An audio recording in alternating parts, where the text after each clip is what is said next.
older population continues to be more vulnerable to be admitted in the hospital and to have problems. So that is very clear from this data of the National COVID Registry, which we have analyzed from August till April.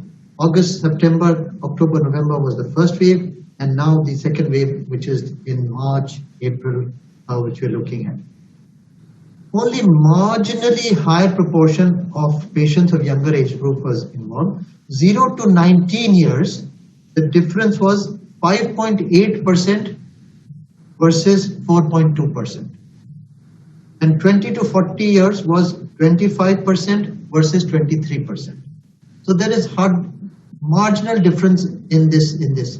But more than 70% were above or equal to 40 years of age in both the waves. Higher proportion of asymptomatic individuals got admitted in this wave, and higher proportion of admitted patients presented with breathlessness that I have already told you, and higher requirement of oxygen was found in this wave. And there was no difference in the percentage of death between the first wave and the second wave from the data that we have just now. This is a big thing, because people are saying that there is more deaths this time. And similar trends are seen across all the states, because this is a countrywide data of a national registry data which has been collected of only hospitalized patients. So this is 10,000 hospitalized patients that have been analyzed.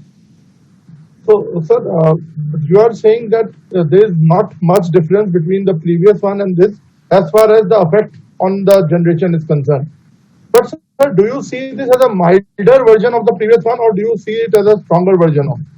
Very clearly, we find that the symptoms are much less.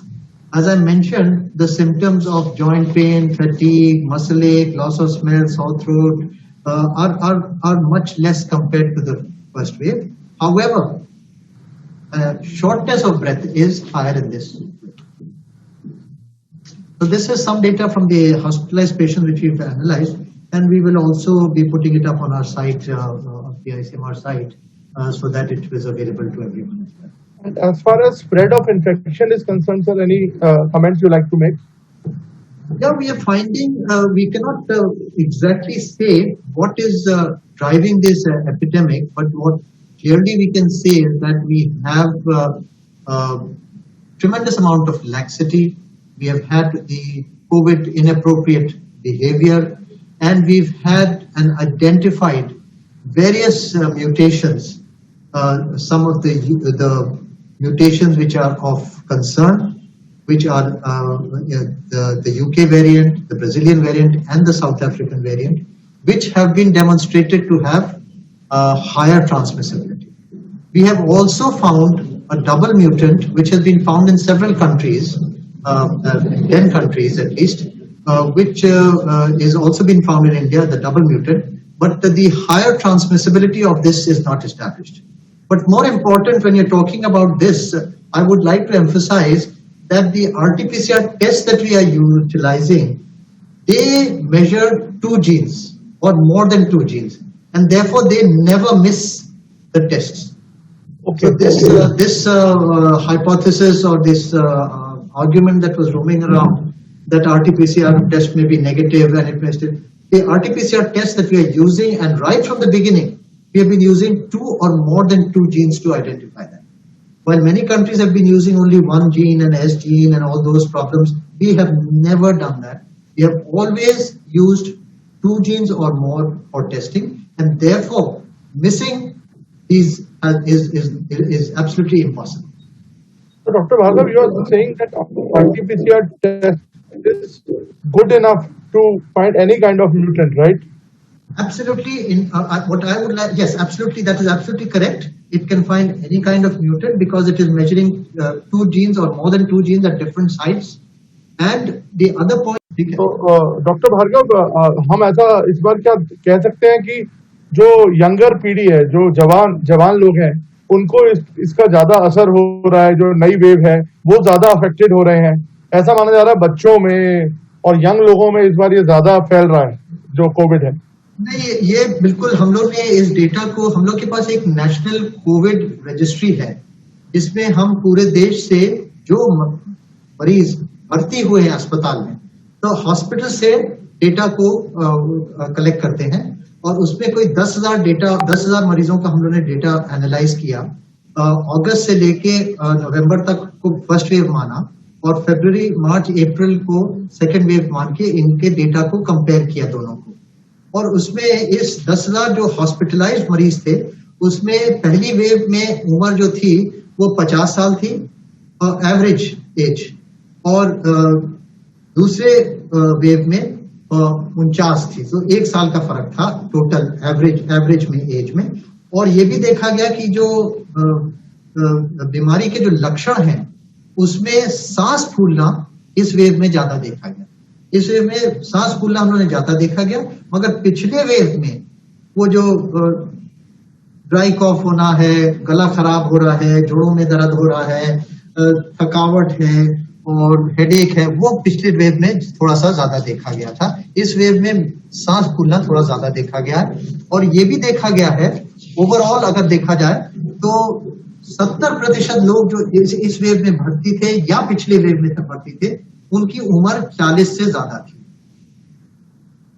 और इस wave में जो ज्यादा देखा गया वो मैं बताता हूं, 0 से 19 वाले लोग थोड़ी से मार्जिनली ज्यादा थे, जिसे कहा 5.8% वर्सेस 4.2%। और 20 से 40 वाले भी 25.5% वर्सेस 23.7%। तो बहुत मार्जिनल डिफरेंस था। मगर ये एम्फेसाइज करने वाली बात है कि 70% से ज्यादा दोनों वेव्स में 40 की उम्र से ज्यादा थे। एक बात तो ये। दूसरी बात थी कि ज्यादा प्रतिशत के लोग इस वेव में को ज्यादा सिम्टम्स ही नहीं थे, और जिनको सिम्टम थे उनको सांस फूलना थोड़ा ज्यादा सिम्टम था और ऑक्सीजन की रिक्वायरमेंट थोड़ी सी ज्यादा थी। डेथ में दोनों में कोई डिफरेंस नहीं देखा गया, मोर्टेलिटी में, मृत्यु दर में कोई फर्क नहीं अभी तक देखा गया इन दोनों में। और ये ट्रेंड जो है ये पूरे कंट्री का डेटा है हॉस्पिटलाइज्ड पेशेंट्स का, तो इसमें जो ये सारे स्टेट्स में ही सिमिलर ट्रेंड देखा गया। तो आपका ये भी कहना था कि तौर पे ये कह सकते हैं इस वेव में हम लोग ने 70 से ज्यादा प्रतिशत लोग 40 की उम्र के ज्यादा थे, ज्यादा सिम्टम सांस फूलने का था, ऑक्सीजन रिक्वायरमेंट थोड़ी ज्यादा थी और बाकी पैरामीटर्स बिल्कुल सेम थे। और पहली वेव में, और ये केवल हॉस्पिटलाइज्ड मरीजों के बारे में हम बता रहे हैं, तो इसमें ये नहीं कह रहे कि कौन इन्फेक्ट हुआ, कौन प्लस था, कौन माइनस था, जो अस्पताल में पहुंचे उनके बारे में एनालिसिस। तो सर सिवियरिटी कम है इस वेव में, मतलब अगर सिम्टम्स को देखते हैं तो? सिम्टम्स को देखें तो सिवियरिटी बहुत कम है, क्योंकि वो बाकी जो सारे सिम्टम मैंने आपको बताया कि गला खराब होना और हेडेक होना और बॉडी एक होना, मसल पेन होना, जॉइंट पेन होना, वो पिछली वेव में ज्यादा देखा गया, इस वेव में बहुत कम देखा गया। इस वेव में मोटे तौर पे थोड़ी सी सांस फूलना ज्यादा देखी गई।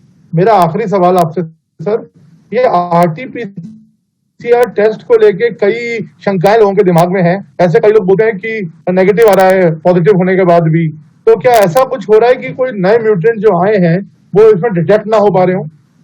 ये मैं तो 1.5 साल से बोलता आ रहा हूं कि RTPCR is the gold standard. और आरटीपीसीआर जो हम लोग हिंदुस्तान में प्रयोग करते हैं, आरटीपीसीआर टेस्ट के सारे किट्स, उसमें हम लोग 2 जीन मापते हैं। 2 जीन मापते हैं, तो इसलिए मिस करने का, म्यूटेंट्स का चांस बहुत ही कम होता है या बिल्कुल नेग्लिजिबल होता है। इसलिए हम लोग क्योंकि 2 जीन नापते हैं, कई कंट्रीज केवल 1 जीन नापती हैं या केवल एस जीन नापते हैं, तो उसमें दिक्कतें हो सकती हैं। बट हम लोग शुरू से 2 जीन नापते हैं या 2 से ज्यादा भी जीन नापते हैं, जिससे कि आरटीपीसीआर टेस्ट से कोई चीज मिस ना हो पाए। तो ये हम लोग की सेंसिटिविटी जो पहले थी वही सेंसिटिविटी अभी है, जो स्पेसिफिसिटी पहले थी वही स्पेसिफिसिटी अभी है, और आरटीपीसीआर रिमेन्स द गोल्ड